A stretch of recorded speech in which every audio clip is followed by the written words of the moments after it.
Then जी हम लोग add में आ गए, ऐड अकाउंट में आ गए।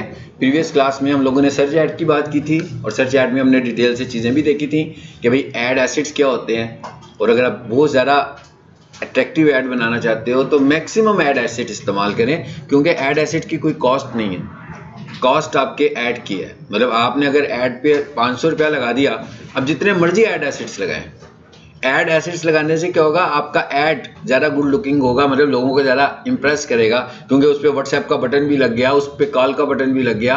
अगर आपकी प्रमोशन लगाना चाहते हो, जैसे हमने प्रीवियस क्लास में देखी थी, तो हम उसमें प्रमोशन भी लगा सकते हैं। तो ऐड एसेट्स को आपने मैक्सिमम इस्तेमाल करना है। अब हम जरा दूसरी कैटेगरी के ऐड में जाते हैं। बेटा आ जाओ, जल्दी आ जाओ जी। दूसरी कैटेगरी जो हमारे पास है वो अवेयरनेस टाइप के एड्स होते हैं। अवेयरनेस का मतलब क्या होता है, लोगों को एजुकेट करना अपनी प्रोडक्ट के मुतालिक। यानी इसको आसान अल्फाज में हम ये कहें कि अगर हम ब्रांड के लिए अपनी ऐड चलाना चाहते हैं, अपनी ब्रांडिंग करने के लिए, कि हमारी प्रोडक्ट के मुतालिक ज़्यादा से ज़्यादा लोगों को पता लगे। सेल ऐड जो होते हैं वो आमतौर पर कन्वर्जन एड्स की कैटेगरी में आते हैं, कि भाई कोई भी बंदा खुद से टाइप कर रहा है, हमारा ऐड नज़र आ रहा है, अगर उसकी रिक्वायरमेंट होगी तो वो हमसे रब्ता करेगा और सेल जनरेट हो जाएगी। मगर ये जो अवेयरनेस एड्स होते हैं ये हम इसलिए बनाते हैं कि हम अपनी ब्रांडिंग करें, ताकि लोगों को अपनी प्रोडक्ट के मुतालिक अवेयरनेस दें। इसके अंदर डिस्प्ले एड्स भी आते हैं, यानी बैनर वाले एड्स भी आते हैं, और इसके अंदर वीडियो एड्स भी आते हैं जो वीडियो की शक्ल में हम दिखा रहे होते हैं। तो अब ये वाली एक कैंपेन शुरू करने जा रहे हैं। बहुत सारी चीज़ें इसमें हमें कॉमन मिलने वाली हैं, उनको देखेंगे, मैं बताता हूँ, उनको स्किप करेंगे।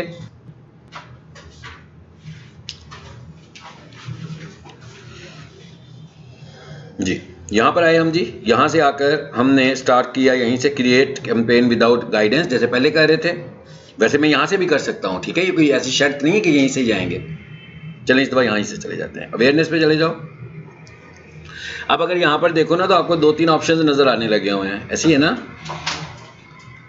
थोड़ा सा मैं जूम बड़ा कर लेता हूँ। चले, एक ऑप्शन पे क्या लिखा हुआ आ रहा है, रीच। इसका क्या मतलब हुआ, reach the maximum number of people. Reach और व्यूज, इन दोनों में फर्क है, रीच और इंप्रेशंस। रीच का क्या मतलब है कि आप अपना ऐड ज्यादा लोगों को दिखाना चाहते हैं। इंप्रेशंस का क्या मतलब है कि आप ज्यादा व्यूज देखना चाहते हैं। यानी मैं ये चाहता हूं कि मेरा ऐड है उसके 100 व्यूज आए, इसका मतलब ये है कि मैं व्यूज की बात कर रहा हूँ। उसके 1000 व्यूज आए, इसका मतलब है मैं व्यूज की बात कर रहा हूँ। उसके 10,000 व्यूज बड़ा देखना चाह रहा हूँ, मैं टारगेट कर रहा हूँ कि मुझे 10,000 व्यूज चाहिए, तो इसका मतलब मैं 10,000 व्यूज की बात कर रहा हूँ। बट जब मैं रीच की बात करूंगा तो इसका मतलब ये होगा कि मैं ज्यादा से ज्यादा लोगों को दिखाना चाहता हूँ। इसका मतलब क्या हुआ, यानी यहाँ से क्या मुराद हुई, ज्यादा से ज्यादा लोगों का मतलब यह है कि हम अगर 10,000 व्यूज देखना चाह रहे हैं, बट हम टारगेट ये करने लगे हुए हैं कि भाई हमारी वीडियो को ना कोई 8-9 हज़ार लोगों तक लेकर जाओ। व्यूज का मतलब जरूरी नहीं है कि रीच बढ़ रही है, मगर रीच बढ़ेगी तो आप रेलिवेंट लोगों तक पहुंच जाओगे और फिर व्यूज बढ़ाएंगे। ऐसे ही है ना, जैसे मैं रोजाना 3 महीने से आप ही से बात कर रहा हूँ, आप ही स्टूडेंट्स हैं ना मेरी इस क्लास के, तो इसका मतलब क्या हुआ कि हमारी जो रीच है वो तो एक स्पेसिफिक रीच है। मतलब बेशक अब पढ़ जितना मर्जी चुके हैं, कितने घंटों की क्लासेस हमने ले ली हुई हैं, ठीक है, व्यू तो बहुत ज़्यादा हो गए हैं, बट हुए किन लोगों तक है, सिर्फ आप लोगों तक किया, किसी और बंदे तक तो व्यू नहीं है मेरी क्लास का, क्योंकि हम वहाँ तक जा ही नहीं रहे। दूसरे क्लासरूम में फाउंडेशन के स्टूडेंट्स बैठे हुए हैं, उनको मेरी क्लास की रीच नहीं है। अगर कहीं ग्राफिक्स के स्टूडेंट्स बैठे हैं, उन्हें मेरी रीच नहीं है। तो इसका मतलब क्या हुआ, इसका मतलब ये हुआ कि आपका टारगेट क्या ऐड के लिए, आप ज़्यादा से ज़्यादा लोगों तक पहुँचना चाहते हैं कि ज़्यादा व्यूज़ दिखाना चाहते हैं। क्योंकि ज़्यादा व्यूज़ का मतलब ये भी हो सकता है कि वो एक ही तरह के लोगों को बार बार व्यूज़ दिखाए, जैसे हमारी रोज़ाना क्लास हो जाती है। और ज़्यादा लोगों तक पहुंचने का मतलब क्या हुआ है, कभी कभी मैं इधर बैठ जाता हूँ आकर, कभी मैं फाउंडेशन में चला जाता हूँ, कभी मैं वेब डेवलपमेंट वाली क्लास में चला जाता हूँ, तो पीपल बढ़ रहे हैं ना, मेरी ऑडियंस बढ़ रही है, व्यूज़ भी बढ़ रहे हैं साथ, बट मेरी ऑडियंस भी बढ़ रही है। तो सेल्स के लिए हम किस चीज़ को ज़्यादा फोकस करते हैं, अवेयरनेस के लिए किसको फोकस करते हैं, हम इसी चीज़ को फोकस करेंगे कि भाई हम ज़्यादा से ज़्यादा मुख्तलिफ लोगों तक चले जाएं। क्योंकि जितने लोग बढ़ते जाएंगे, सड़क पे बैनर इसीलिए लगाते हैं ना ये लोग कि भाई जो भी गुजरे एडमिशन हो जाए। तो एक्चुअली बैनर लगाने का मतलब क्या है, रीच बढ़ाना, अपने कोर्स की रीच बढ़ाना। हम ऐड लगा रहे हैं, इसका भी मतलब क्या है कि रीच बढ़े। अब आमतौर पर क्या होता है, आपका जो एक ऐड होता है उसकी जो रीच होती है, एक्चुअली एक दफ़ा जो आप ऐड लगाते हो उसकी रीच होती है तकरीबन 1.5। इसका क्या मतलब हुआ, इसका मतलब हुआ कि मैंने 10 लोगों को ऐड दिखाया, मेरी रीच 10 लोग थे, और मुझे उसके जो व्यूज़ आए ना, उसके व्यूज़ तकरीबन मुझे आए होंगे 12-14। कुछ व्यूज़ बढ़ गए ना, थोड़े से व्यूज बढ़े, क्योंकि उसकी जो रीच थी ना वो 1.3 से लेकर 1.5 थी। मतलब क्या हुआ, इसका मतलब ये हुआ कि कंपनी ने, मतलब गूगल ने या मेटा ने, आपका ऐड किसी को एक दफा दिखाना था और किसी को एक से ज्यादा दफा दिखाना था। ये फैसला कैसे उसने करना था कि किसे एक दफा दिखाऊं और किसे ज्यादा दफा दिखाऊं, इंटरेस्ट पर। यानी आपने जो लोग टारगेट किए हुए हैं उनमें से जिनके इंटरेस्ट ज्यादा अच्छे होंगे उनको एक से ज्यादा दफा ऐड दिखा रहा होगा, बट ट्वाइस नहीं हो रहा। यानी ये जो फ्रीक्वेंसी है इट इज नॉट ट्वाइस, ये जो वैल्यू है ये है तकरीबन 1.3 से लेकर 1.5 तक। तो इसका मतलब क्या हुआ कि कुछ लोगों को 2 दफा दिखाएगा और काफी लोगों को 1 दफा दिखाएगा, तभी 1.5 बनेगा ना, तभी 1.5 बनेगा। तो ये ऐसा हो सकता है कि आपका ऐड 10 लोगों तक जाए, ऐसा 10 लोगों तक जाए और उसके 10 व्यूज हैं। ऐसा हो सकता है कि आपका ऐड 10 लोगों तक जाए और उसके 13 व्यूज हैं। ऐसा हो सकता है कि आपका ऐड 10 लोगों तक जाए और उसके 16 व्यूज हैं। ठीक, तो अब वो आपसे यहां पे क्या पूछ रहा है, अब रीच बढ़ाना चाहते हैं। नीचे वीडियो की बात हो रही है, ये बात नहीं करेंगे, क्योंकि मैंने कहा ना इसके 2 हिस्से हैं, एक वीडियो वाला पार्ट है और एक डिस्प्ले वाला पार्ट है। डिस्प्ले ऐड का मतलब होता है वो तस्वीर वाले एड्स जिन्हें हम बैनर एड्स बोलते हैं।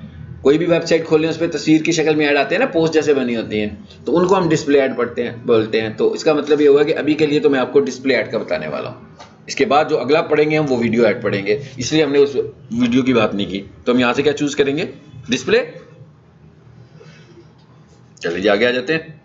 उसके बाद हमने यहाँ से किया कंटिन्यू और यहाँ से किया स्टार्ट न्यू। पता लग रहा है ना आपको, ये तो पीछे वाला सिस्टम चल रहा है हमारा सारा।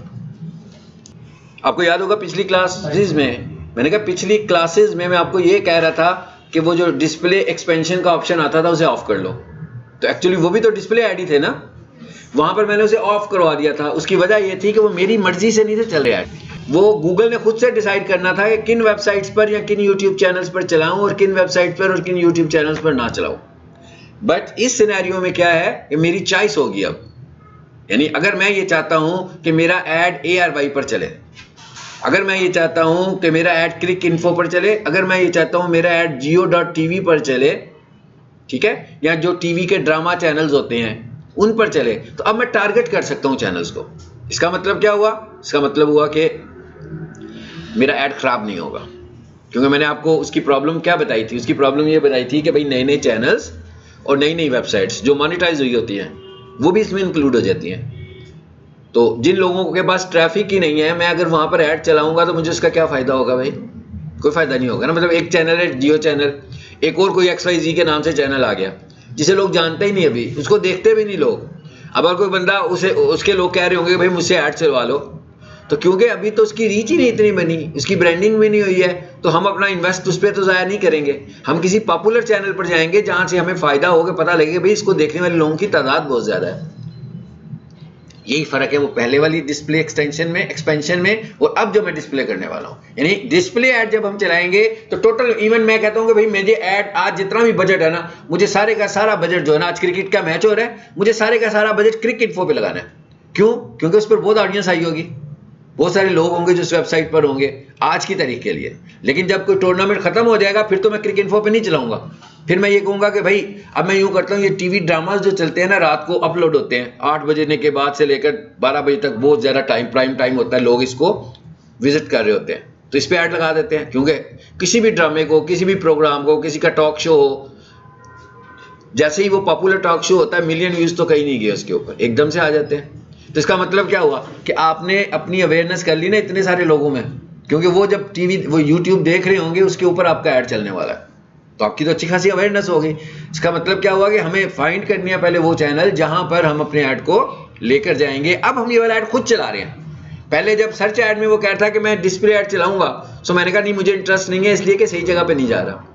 लेकिन अब तो मैं खुद टारगेट करने वाला हूं, मैं कहता हूं भाई OLX पर लग जाए भाई, और लगेगा कहां पर, सिर्फ उन वेबसाइट पे लगेगा जो मोनेटाइज्ड वेबसाइट होंगी, यानी जो आसान अल्फाज में कहते हैं कि जिनकी पार्टनरशिप गूगल के साथ होगी, कि भाई मिलकर काम करते हैं, आपकी वेबसाइट पर जो ऐड आएगा हम आपको ऐड देंगे, उसकी आधे पैसे आपके और आधे पैसे हमारे।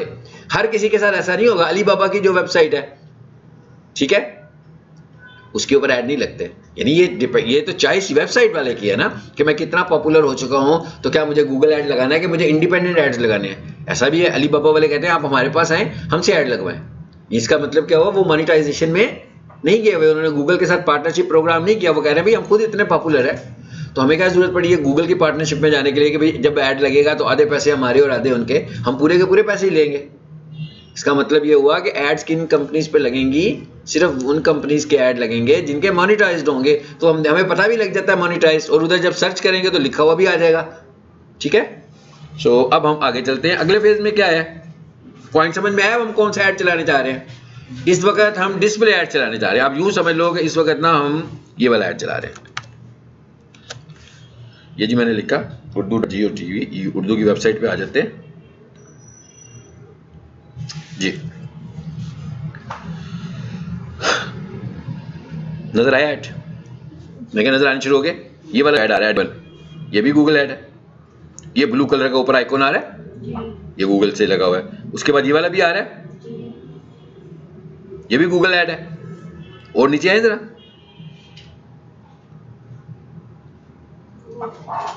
जी पता लग गया, ये आइट्स वाला जो है ये भी गूगल ऐड है। अब देखें ना, न्यूज की वेबसाइट है, लोग इसको विजिट करते हैं। अगर आपने ब्रांडिंग करनी है तो इसका मतलब क्या हुआ कि इस चैनल पर अगर आप रेगुलरली, अब देखिए ये सेल एड्स तो नहीं है, ये तो ब्रांड एड्स है कि लोग आपको जाने, लोगों को आपकी पहचान हो। लोग आपको जानते नहीं है, लोग आप पे ट्रस्ट नहीं करते हैं। जब हम ये ऐड चलाएंगे तो हम लोगों को अवेयरनेस दे रहे हैं अपनी प्रोडक्ट्स के बदले। ठीक है, चलिए आगे चले। ये क्या लिखा हुआ आ रहा है, लोकेशन। इसका क्या मतलब हुआ भाई, कहां पर आप अपने ऐड को दिखाना चाहते हो। ठीक है, ये भी हमारी चॉइस है, सर्च ऐड में भी देखा था हमने। ठीक है, तब कोई लोकेशन टारगेट करनी आती होगी, मेरा ख्याल है हमने 2 लेक्चरों में लोकेशन तक ही किया था, उसके बाद मैंने लेक्चर एंड कर दिया था। सेम वही वाली लोकेशन टारगेटिंग है। और यहां आकर हम लिख लेते हैं लाहौर, लिख दिया। चलें जी, ये आ गई लाहौर की टारगेट होगी लोकेशन। जैसे भी आपने लोकेशन टारगेट करनी हो, लैंग्वेज टारगेट करनी हो कि किस तरह की लैंग्वेज में, मतलब क्या हुआ कि भाई लोग कुछ वेबसाइट्स को देख रहे हैं, कुछ को उर्दू में टाइप करके रखा हुआ है उन्होंने, कुछ लोगों ने इंग्लिश में रखा हुआ है। तो हर तरह की ऑडियंस को आप दिखाना चाहते हैं। हम कहते हैं भाई हाँ हमारी ऑडियंस जो है वो उर्दू स्पीकिंग भी है, साथ मैंने एक और लैंग्वेज भी टारगेट कर ली। पॉलिटिकल ऐड तो नहीं है, ये हमने पहले भी देख लिया था। यहाँ पर भी बहुत सारी चीजें वही आ रही हैं जो पहले थी। जो नई चीज है ना, मैं उसकी तरफ जाने वाला हूँ। थोड़ा सा मैं इसका जूम छोटा करूं। चलिए अगला बटन आ गया जी मेरी नजर, नेक्स्ट का, इस पर क्लिक कर दीजिए। अब इस दफा बजट देखें, जब सर्च ऐड बना रहे थे फाइनली बजट आया था आपके पास, ऐसे ही है ना। यहां पर बजट पहले ही आ गया आपके सामने, बजट और बिडिंग को उसने इकट्ठा रखा हुआ है यहाँ पे। वहां पर जब हम ऐड बनाते थे तो बिडिंग से शुरू करता था, और जब आखिरी स्टेप था ना, वहां जाकर कहता था जी कितने पैसे लगाओगे। यहां पर उसने मुझसे पूछा भाई कितने पैसे लगाएंगे डेली। सपोज कर लें मैंने उसे कह दिया 1000 लगाऊंगा। ठीक है, अच्छा उसके बाद आगे क्या लिखा हुआ है, what do you want to focus on, viewable impressions. इसका क्या मतलब है, अभी मैंने जियो टीवी की वेबसाइट खोली, वहां पर आपको ऐड नजर आया, देखा ना आपने ऐड, तो उसे हम क्या बोलते हैं, व्यूएबल इंप्रेशन। तो कहता है भाई अब आप क्या करना चाह रहे हैं, आप व्यूएबल इंप्रेशन पे करना चाहते हैं कि क्लिक्स पे करना चाहते हैं। यहां पर भी ऑप्शन क्लिक्स का होगा, है ना। मैं कहता हूं जी व्यूएबल इंप्रेशन, क्लिक की बात तो पहले भी कर चुके हैं हम लोग। अच्छा उसके बाद क्या कहता है, कहता है अब आप यहां पर ये भी बताओ कि आप कितना पे करोगे। और ये लिखा हुआ आ रहा है, बिड लिखा हुआ आ रहा है, और उस पर लिखा हुआ आ रहा है सीपीएम। सीपीएम मेरा ख्याल पहली दफा आपने वर्ड देखा है। सीपीएम का क्या मतलब होता है, सीपीएम का मतलब होता है कॉस्ट पर माइल। भाई अब आपसे क्या पूछ रहा है कि 1 माइल के कितने पैसे दोगे। भाई ये तो डिस्टेंस में होता है ना, मैं कहा माइल तो डिस्टेंस के लिए होगा, माइल्स किलोमीटर वगैरह वगैरह, ये तो डिस्टेंस है। सो एक्चुअली उसने यूनिट रखा हुआ है, और माइल 1 माइल और 1 किलोमीटर कितना होता है अगर हम यूनिट्स वाइज देखें तो। मैं कहा यूनिट वाइज देखें तो 1 माइल या 1 किलोमीटर कितना होता है, 1000। तो एक्चुअली कहना वो आपको ये चाह रहा है कि कॉस्ट पर 1000। समझ में आ गया। सीपीएम का क्या मतलब हुआ, कॉस्ट पर 1000, यानी 1000 के लिए क्या दोगे। क्या है ये 1000 क्या है ये, इंप्रेशंस। इसका मतलब क्या हुआ कि अब वो मुझसे ये पूछ रहा है कि आपने 1000 पे तो टोटल लगा दिए, अब आप मुझे ये बताएं कि अगर आपके मैं 1000 दफा इश्तिहार दिखाऊंगा तो आप उसके ऊपर क्या बिड करना चाहते हो, यानी मुझे कितने पैसे दोगे 1000 दफा इश्तिहार दिखाने के। ये बिडिंग कर रहा हूं मैं। अब इधर आए जी, यहां आया मैं, और यहाँ आकर क्या कहता है, the campaign will use the viewable CPM bid strategy to help you get the most results. मैं बताने लगा यहाँ पर, उसको पहले देखिएगा जरा, 1 मिनट देखते हैं जी। मैंने कहा 1 रुपया दूंगा, ठीक है। आपने राइट साइड पर देखना कि रिजल्ट्स क्या आ रहे हैं, ये राइट विंडो आ रही है, वो थोड़े रिजल्ट्स आए हैं ना, पाक ₹0, इंप्रेशन 0 to 10, ऐसे ही है, ये लिखा हुआ है ना। ओके, अब मैंने इसे कहा कि भाई मैं दूंगा तुम्हें 20 रुपीज, बढ़ गए इंप्रेशंस। अब वो मुझसे 20 रुपए लेगा और 20 रुपए के अगेंस्ट क्या करेगा, 1000 दफा मेरा एड, डिस्प्ले एड दिखाएगा। थोड़ा सा सस्ता हुआ एड ये वाला, डिस्प्ले एड थोड़ा सा चीप रेट्स पे आया।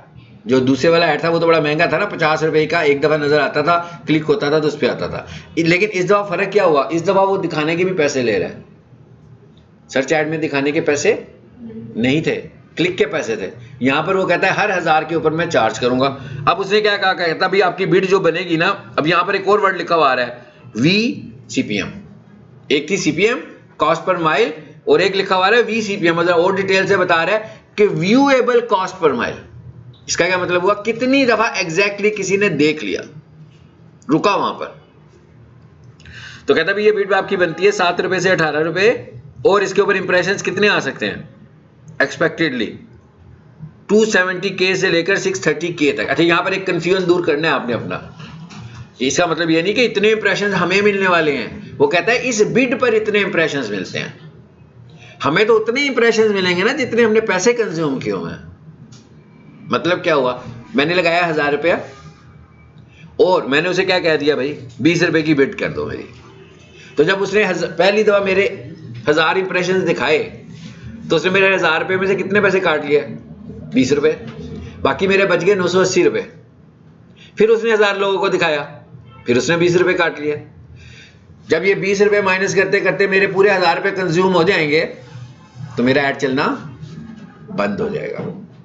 ये नहीं समझना कि ये इसमें 630K इंप्रेशन दिखाने वाला है मेरे बजट में, ये इस बिड में बता रहा है कि मैं इतने दिखाऊंगा। अलबत्ता अगर आपको लगेगा कि ऐड बंद हो गया, भाई पैसे और बढ़ा दो, तो फिर दिखाना शुरू हो जाएगा। अच्छा, आप जरा बिड और चेंज करें। इस दफा मैं बिड करने वाला हूं 100 रुपीज जी। अब क्या हुआ, इंप्रेशंस बढ़ गए, इसके पैसे जो ज्यादा कर दिए हमने। अच्छा, फिर क्या कहता है, कहता है ये वाली बिड आपकी बनेगी 31 रुपए से लेकर 84 तक की होगी, ठीक है। अब क्या होगा, इसका मतलब क्या हो रहा है, जब मैं पैसे बढ़ा रहा हूं क्या होता है, और जब मैं पैसे कम करता हूं तो क्या होता है। जैसे 4 बंदे जियो टीवी वाले के पास चले जाएं और उसे कहेंगे जनाब 8 से 9 में ना आपने मेरा ऐड दिखाना है, तो एक बंदा एक पैसे देगा, दूसरा बंदा कहेगा नहीं भाई उसके जितने ऐड दिखा रहे हो ना उससे ज्यादा दफा तुमने मेरा ऐड दिखाना है।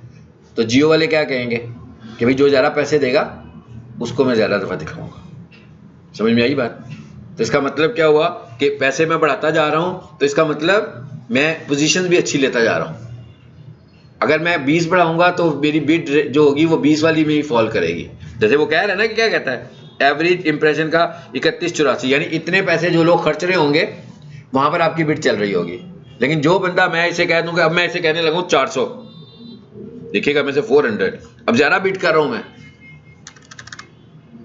मीन मैं जरा प्रोमिनेंट होना चाहता हूं जी। कहता है इतनी ज्यादा बिड कोई नहीं कर रहा, इंप्रेशंस कम हो गए ना, बट मेरे पैसे ज्यादा लग गए। जब मैंने इस पर ज्यादा इन्वेस्ट कर दिया तो इसका मतलब है कि मुझे ज्यादा टाइम मिल जाएगा इसके ऊपर।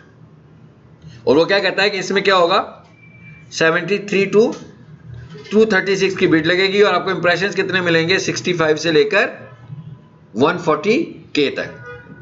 तो मैं पैसे बढ़ाता जाऊंगा तो इंप्रेशंस भी मेरे बढ़ते जाएंगे। आई होप आपको समझ में आ गया होगा ये बिडिंग क्या होती है। लेकिन ये तो मैंने वैसे ही आपको बढ़ाकर बताया। हम इसको कर लेते हैं 50 रुपीज। चलो 50 रुपीज इज ओके।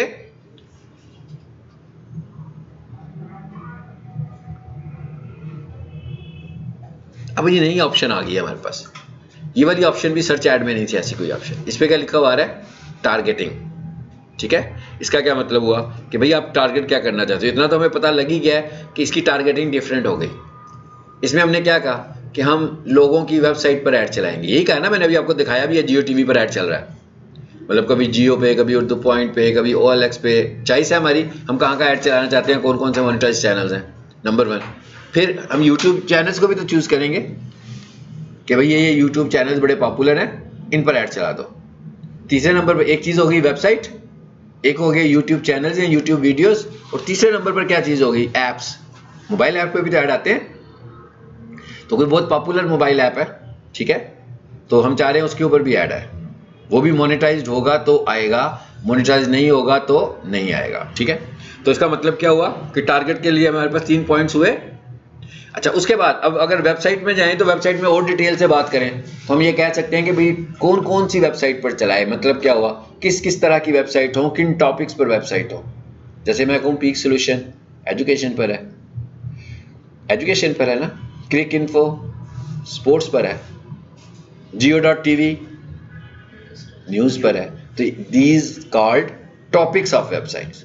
तो ये भी मैं चूज कर सकता हूँ कि भाई मेरा कंटेंट इस तरह के टॉपिक्स पर चलेगा तो शायद मुझे कुछ ज़्यादा अच्छी ब्रांडिंग मिल जाए, तो ये भी मैं चूज कर सकता हूँ। तो ये सब चीज़ें मैं कहाँ पे बताने वाला हूँ, टारगेटिंग में आकर बताने वाला हूँ। इस पर क्लिक कीजिए जरा, पता लग जाएगा अब आपको। देखें कितना कुछ आ गया। नंबर 1 क्या आया, ऑडियंस सेगमेंट। ऑडियंस सेगमेंट का क्या मतलब है, किस तरह के लोगों को आप अपना ऐड दिखाओगे, जिसमें क्या आता है, डेमोग्राफिक्स, कीवर्ड किया था ना हमने पहले भी, कीवर्ड यहां पर भी हैं,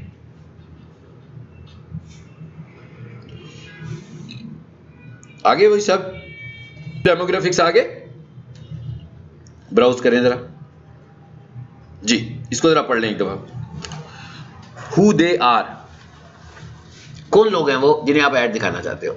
इसका मतलब हुआ आप उनके डेमोग्राफिक्स बताओगे कि कौन है वो, स्टूडेंट्स हैं, मैरिड लोग हैं, अनमैरिड लोग हैं, कौन लोग हैं, इसमें बड़ी डिटेल आ जाएगी, देखिएगा जरा। आ गया, parental status, marital status, education, home, ownership status, यानी ये सब किस में आ रहा है, ये सब चीजें किस में आ रही हैं जी, डेमोग्राफिक्स में, डिटेल डेमोग्राफिक्स में। मतलब ये यहां से अब हम क्या करने वाले हैं, उस तरह की कैटेगरी के लोगों को चूज करेंगे जिन्हें हम ऐड दिखाना चाहते हैं। मिसाल के तौर पर आपकी जो प्रोडक्ट है वो स्टूडेंट्स के लिए है, तो मैं एजुकेशन को चूज कर लूंगा ना। अगर आप कोई घर की प्रॉपर्टी वगैरह सेल कर रहे हैं तो होम ऑनरशिप वालों को हम चूज कर सकते हैं।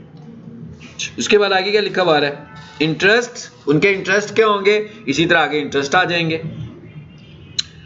What they are actively researching or planning, इसका क्या मतलब हुआ कि भाई आजकल वो क्या सोच रहे हैं, क्या करने के लिए सोच रहे हैं, बिहेवियर्स, उनके बिहेवियर्स क्या है, ठीक है। How they have interacted with your business, कितनी सारी ऑप्शन आ गई हैं, ये टारगेट करने के लिए लोग हैं। जैसे कॉलेज वाले ना कुछ हैंडबिल्स बनवाएं और कहें कि भाई अवेयरनेस देनी है कोर्सेज की, जो क्लासेस स्टार्ट होनी है ना रमज़ान के बाद उनकी, तो सपोज कर लेते हैं इन्होंने 10,000 हैंडबिल्स बनवाए, उसके बाद इन्होंने कैटेगराइज कर दिया कि भाई यूं करते हैं इन 10,000 रुपये से ना 3,000 हैंडबिल जो है ना किसी को बेचते हैं और उसे कहते हैं जुम्मे के बाद जब नमाज होती है तो वहाँ बाहर खड़े होकर डिस्ट्रीब्यूट करें, हो रहे होते हैं ना अक्सर डिस्ट्रीब्यूट। अच्छा, उसके बाद हमने कहा 4,000 जो है ना वो जो अकेडमीज में जब छुट्टी होती है ना उसके बाद खड़े हो जाए। फिर हमने कहा जो 5,000 लोग हैं ना, 5,000 लोग 5,000 हैंडबिल्स हैं, वो यहाँ पर जो कमर्शियल मार्केट है जहाँ पर ऑफिसेज हैं वहाँ पर जाकर उसने डिस्ट्रीब्यूट करने हैं। और उसके बाद एक हमने कहा कि भाई यहाँ सारे स्टूडेंट्स जो हैं, जो प्रोफेशनल्स हैं, जाते तो यहीं से बस पे बैठ के है ना, तो स्टॉप एक बंदे को खड़ा किया कि जो भी लोग यहाँ उतर रहे हो या चढ़ रहे हो उनको दे दे। तो इसका मतलब क्या हुआ, टारगेटिंग हुई कि नहीं हुई। अगर हम ये कहते हैं कि भाई एक बंदे को पकड़ाते हैं 10,000 और उसे कहते हैं जाओ डिस्ट्रीब्यूट करके आ जाओ, इसका मतलब क्या हुआ, उसने तो कहीं भी डिस्ट्रीब्यूट कर देने थे, तो टारगेटिंग तो नहीं हो सकती थी। सो इस तरह की डिटेल टारगेटिंग कंप्यूटर टूल्स में ज़्यादा अच्छी होती है, डिजिटल मार्केटिंग टूल्स में ज़्यादा अच्छी होती है। एनीवेज आगे चलते हैं, फिर से टारगेटिंग में आए जी। कीवर्ड्स का भी पता है, टॉपिक्स को देख लें जरा, ये मैंने अभी आपसे एक्सप्लेन भी किया था। ये देखें आगे टॉपिक्स, ये हम क्या चूज कर रहे हैं, इन टॉपिक्स की वेबसाइट्स, इन टॉपिक्स के, अगर मैं यूट्यूब चैनल बताऊं तो इन टॉपिक्स के यूट्यूब चैनल्स, अगर मैं कोई मोबाइल ऐप बताऊं तो इन टॉपिक्स का मोबाइल ऐप। तो इसको भी मैं यहां से चूज कर लूंगा कि जहां पर मैं अपना ऐड दिखाना चाहता हूं। चलिए और आगे चलते हैं, फिर से ऐड टारगेटिंग कर लें। आप देखें बार बार मैं यहीं आ जाता हूं सेटिंग करने के बाद। आखिरी चीज क्या आ रही है जी इसके अंदर, मोस्ट इंपॉर्टेंट चीज, दैट इज प्लेसमेंट्स। कहां पर, ये भी मैं बार बार इस्तेमाल कर रहा था, वेबसाइट, यूट्यूब, एप्स। अब प्लेसमेंट्स में हम इनको चूज करने वाले हैं। मिसाल के तौर पर जैसे मैं यहां आया, ये देखें सब कुछ आ गया।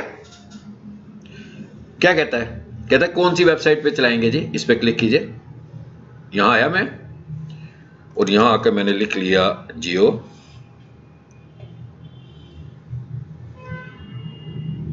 ये भी आपके सामने मैंने खोला भी हुआ था, चैनल खोला हुआ था ना, इसे मैंने यूं क्लिक किया तो ये यहां पर ऐड हो गया राइट साइड पर।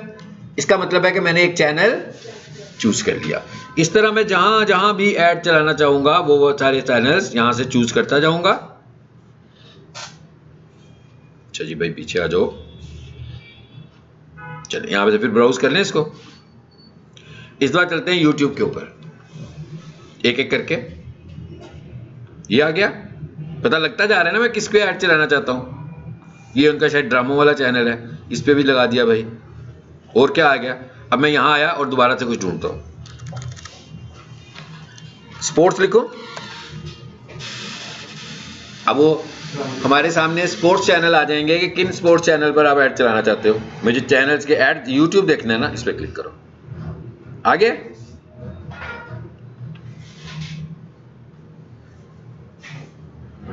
जी, चलिए मैंने एक स्पोर्ट्स चैनल का नाम भी लिया था, है ना, क्रिक इन्फो। लिखें जरा यहाँ पे क्रिक इन्फो।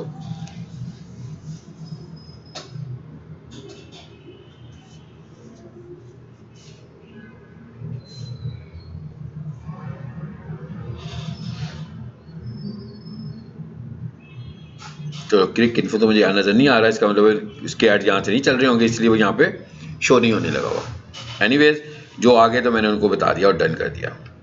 पता लग गया जी टारगेटिंग कैसे कर रहे हैं। ये इस वजह से हमने वहां पे डिस्प्ले एक्सपेंशन को खत्म किया था। मैं क्या, इस वजह से हमने वहां पे डिस्प्ले एक्सपेंशन को खत्म किया था।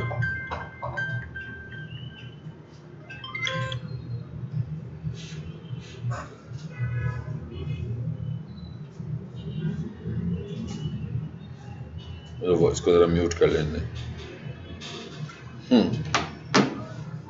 अब नेक्स्ट करते हैं यहां से। एक पेज पे आप लोगों ने अटेंडेंस लगानी है, मेरे पास अटेंडेंस शीट नहीं है। हाँ, कोई कागज उतार के ना अपनी कॉपी में से निकाले, सब लोगों ने उसमें अटेंडेंस लगानी है, क्योंकि फौरन ना दूसरी क्लास शुरू हो जाएगी। फिर यहाँ से जी हमने नेक्स्ट किया, साथ साथ अपना नाम लिखते जाइएगा। आगे से फिर वही वाला पुराना आ गया जैसे हमने ऐड बनाया था, देख लें। सबसे पहले क्या पूछ रहा है, आपकी वेबसाइट का URL क्या होगा। मैं यहाँ से URL टाइप कर दूंगा। अब कोई भी मुझे मुश्किल नहीं रही ऐसी खास जी। नाम लिख के ना अपना तो स्क्रॉल इसको भेज दीजिएगा पीछे। चलो यहां पर क्या लिखा हुआ है, ऐड इमेजेस। अब क्या कहता है ये तो है ही तस्वीरों वाले एड्स, तो यहां पर अच्छी अच्छी तस्वीरें लगाएं और कोशिश करें किस तरह की तस्वीरें लगाएं, लैंडस्केप, स्क्वायर, ज्यादातर ये वाली तस्वीरें लगाएं। क्या कहता है, at least 1 landscape image is required, at least 1 square image is required. तो यहां आए और भाई जितनी भी आपके पास तस्वीरें हैं वो सारी यहां पे लगा सकते हैं हम।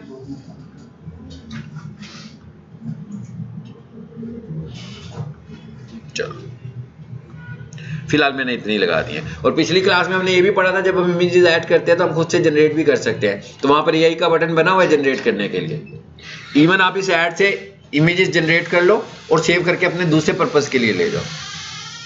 समझ में आई कि नहीं। चैटबॉट तो देता है ना, एक लिमिट देता है ना, इतने जनरेट कर सकते हो। अब आपके पास ऐड अकाउंट है ना मेरा, तो आपने अगर कोई इमेजेस जनरेट करनी हो किसी भी टॉपिक के ऊपर, ऐड बनाना शुरू करें, कोई सी वेबसाइट का रेफरेंस दे और उसे को मुझे इस तरह का इमेज जनरेट कर दो। जब इमेज जनरेट हो जाए उसको सिलेक्ट करके सेव कर लें, तो आपके पास सेव हो जाएगा। अच्छा उसके बाद क्या लिखा हुआ आ रहा है, logos. Add up to 5 logos. भाई किसी भी कंपनी के 5 लोगो तो नहीं हो सकते ना, कंपनी का लोगो तो एक ही होता है। तो वो कह रहा है कि अगर आप लोगो इमेजेस भी बनाना चाह रहे हैं अपने, तो 5 वो वाले इमेजेस भी लोड कर सकते हो। नो डाउट उसके अंदर आपका लोगो एक ही होना चाहिए, डिजाइन डिफरेंट होना चाहिए, ठीक है। हम अपलोड कर सकते हैं लोगो, क्योंकि हाँ जी, इसमें सर्च ऐड में आप नहीं कर सकते, इसमें आप कर सकते हो, ठीक। इसमें अगर आप वेरीफाइड नहीं है तो भी कर सकते हैं, उसमें तो अगर आप वेरीफाइड हैं तो ही कर सकते हैं, वैसे नहीं कर सकते हैं। इसी तरह अब यहां पर एक ऑप्शन और भी आ रहा है, वीडियोस का भी आ रहा है, देखें। हालांकि ये वीडियो ऐड नहीं है, ये तो डिस्प्ले ऐड है, लेकिन डिस्प्ले ऐड में भी वो वीडियो कभी कभी चला देता है। तो कहता है अगर आपके चैनल की कोई वीडियो पड़ी है वो भी मुझे दे दे, मैं उसको भी चला सकता हूं। Still it is a display ad, not video add. अगली क्लास में हम वीडियो ऐड पढ़ेंगे। फिर क्या आ गई जी, हेडलाइंस आ गई, फाइन। तो ये मैंने हेडलाइंस ऐड करनी शुरू कर दी, ठीक है। जैसे हम उसमें कर रहे थे, इसमें कुछ नया नहीं है, ये तो सब कुछ वैसे ही है जैसे पहले था।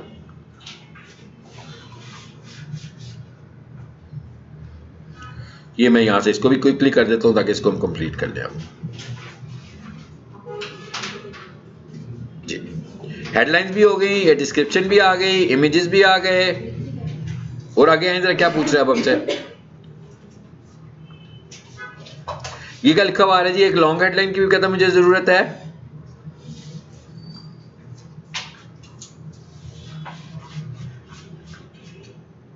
चलिए हम खुद लिख लेते हैं।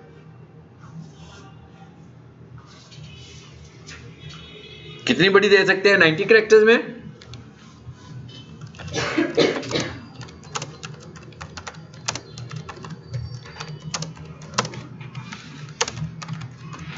रिपीट ना हुई हो, अगर रिपीट हुई होगी तो मुझे बता देगा वो, नहीं तो ठीक हो गया। इसी तरह यहां पर भी कह रहा है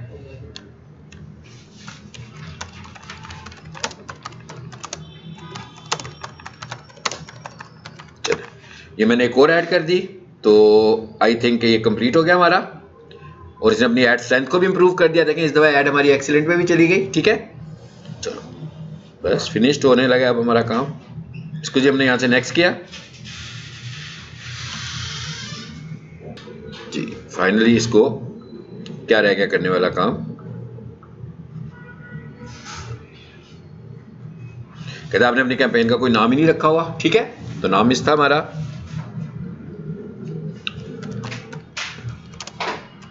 फिलहाल मैं इसको सिर्फ फिल ही कर रहा हूं।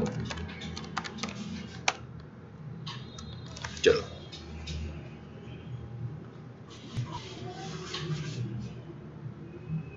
ये अब आखिरी स्टेप रह गया मेरा मोबाइल से वेरिफिकेशन वाला। 2 स्टेप वेरिफिकेशन मांगता है ना, अब वो मुझसे वेरीफाई करेगा, इसलिए मैं इसको भी यहाँ पे रोक रहा हूँ। जस्ट इसके बाद आपने पब्लिश करना है, आपने जस्ट प्रैक्टिस करनी है, पब्लिश ना कीजिएगा एड्स को। ठीक है, अगर कोई एरर मैसेज आ जाए तो जैसे भी रेड कलर में आया था, तो आप उसका स्क्रीनशॉट लेके मुझे दिखाएंगे कि क्या एरर है, फिर मुझसे अगली क्लास में डिस्कस कीजिएगा ताकि मैं आपको बताऊँ ये एरर क्यों आ रहा है। ठीक है, और इसकी भी आपने एक से ज़्यादा प्रैक्टिस कर लेनी है।